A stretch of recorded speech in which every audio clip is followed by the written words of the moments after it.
That was the solution.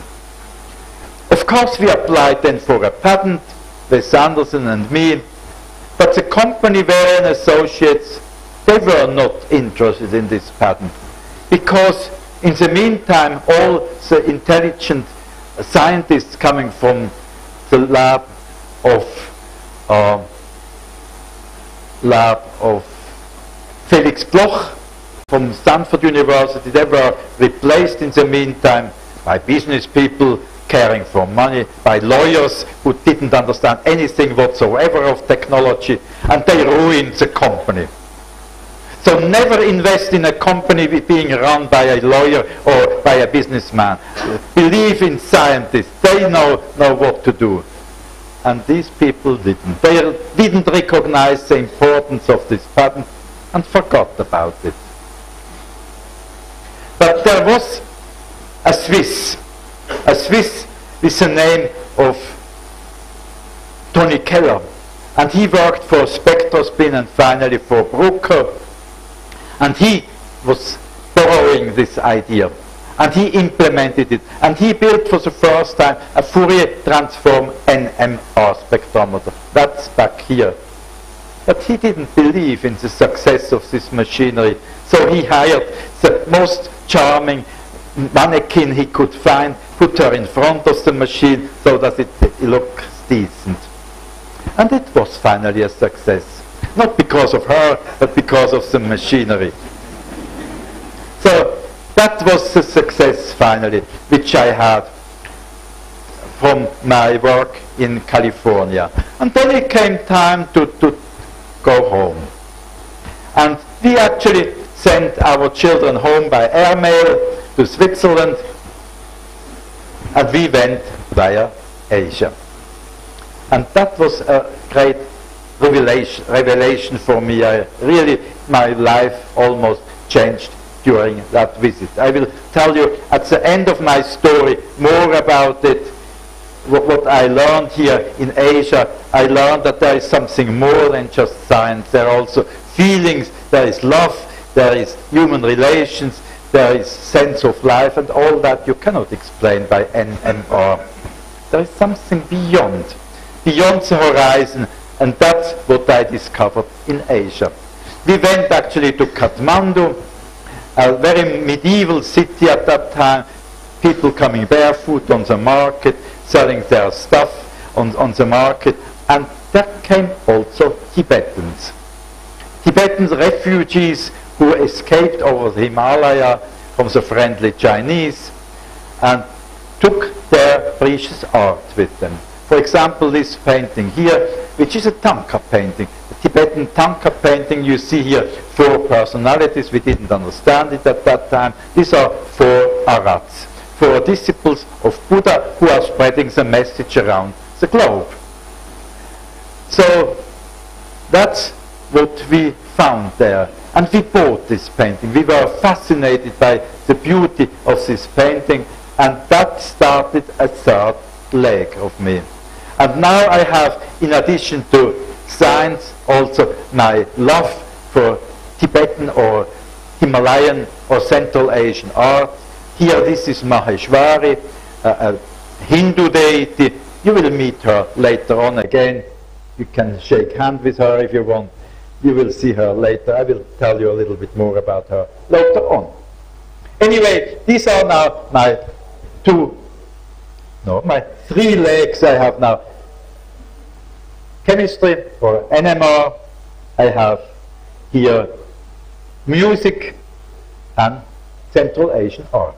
And you see on 3 legs you can really stand very well. It's a little bit more difficult to walk, but the stand is very safe. Anyway, that was the moment coming back to Switzerland. I will tell you much more about this event in Asia at the end. I don't want to interrupt here the NMR story, so I continue the NMR story and coming back to this event afterwards.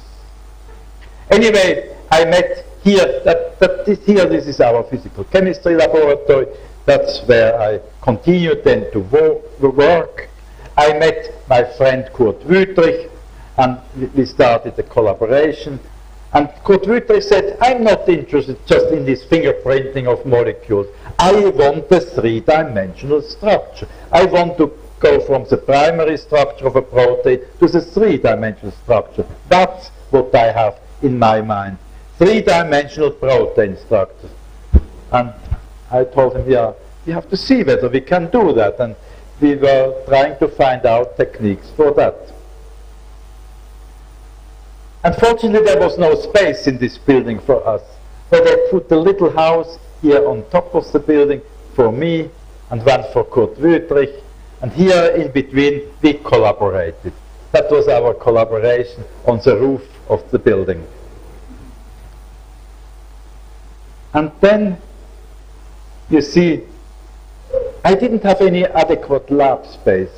I didn't have any functional instruments left. All the instruments decayed during these 5 years I was in the United States. I had a very, very low salary. I could hardly support my family. I had no moral support. So it was a very difficult time. And coming home to your own country can sometimes be a great disappointment. And in my case, it was really a disaster. It was a real disaster. And you see, that's what happened to me. The world started to rotate about myself. I couldn't understand anymore what is going on, and I had a nervous breakdown. I was out of work for a few months, couldn't go back to work again. I thought, now my future is no longer NMR spectroscopy. I'm going to the post office, I'm stamping envelopes. Perhaps I can do that with one hand. So I thought, that's now the end of my career. So it was a very bad moment, a low, really the low in my life. And then I had a student who had a vacation home in the most beautiful part of Switzerland, near Lugano, in the south part, in the Ticino. And he has his house somewhere up this hill, and he had this beautiful lake of Lugano. And he gave me that home for a few weeks so that I could recover there. I was there with my wife. We left the children at home, so that we couldn't have the children at the same time because I was really, really very sick. And then I could fresh up my mind. I could try to find new routes. One day we went down to Lugano, which is down here. That's Lugano, somewhere here, a very famous place. And we found a shop. Weber and Bleuer, an antiques and cuckoo clock shop. Cuckoo, cuckoo, cuckoo. That's what they sold here. And we found their tankas. We found Tibetan tankas and statues. And we found this very beautiful Avalokiteshvara statue. And I bought it there. And it helped me. It really helped me. And I mean, he is the deity for compassion. And it really helped me. I took him up to our house on the mountain, and I became healthy again. You see here, he has 11 heads. 1, 2, 3, 4, 5, 6, 7, 8, 9, 10, 11. And 10 of these 11 heads are peaceful, and one is frightful. And that's so important in Asian art, the combination of, so to say, the positive and the negative, the good and the evil, if you really want to say it like that. This is Mahakala here, who is in part of it. And you have to put, if you want to understand reality, you have to see all sides. And he is a good demonstration of that principle. So that's what I bought in that difficult moment of my life. I also bought at the same time this tanka. That's Yamantaka. And Yamantaka, he's the conqueror of death. And he helped me, so to say, to be reborn and to start a new life. It's an old painting, and we found that in the cuckoo clock shop, which now